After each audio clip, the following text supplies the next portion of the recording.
7点之后就陆续一直都有一些阿姨来帮忙，家里的事忙完以后就会来这边。徐家要娶媳妇，仿佛是全村办喜事，左邻右舍都动了起来。客家习俗里，喜宴要准备麻薯，席办80桌800人的分量，得在前一天完成才行。阮家人较合作，大部分拢客家人，大家吼足侪人啊斗做较紧啊。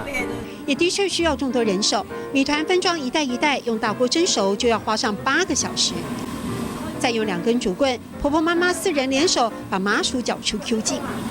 感染传下来文化。客家长辈的默契，年轻一代在旁像欣赏钢琴4手联弹，看出兴味。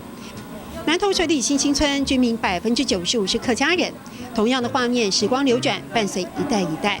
客家人比较好客啊，对，就是也是客家一个传统，觉得该要继续的承传下去。感情就在这里，不需多言，新人们也充分感受到众人的祝福。大家都忙，大家比我们还忙。我之前也是主持婚礼的，我没有看过这种场面，那我觉得就是人情味这样子。婆婆和新娘一样，都是嫁做客家媳妇时对全村出动的阵仗留下深刻印象。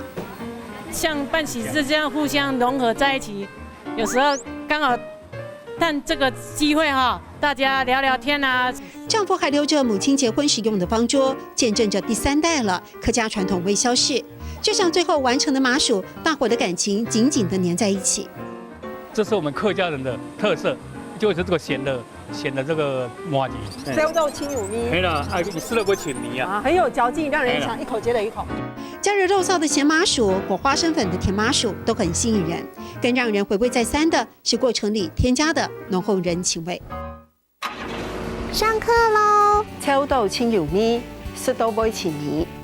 새우豆轻有咪，食到杯前米。谢谢宗仪老师。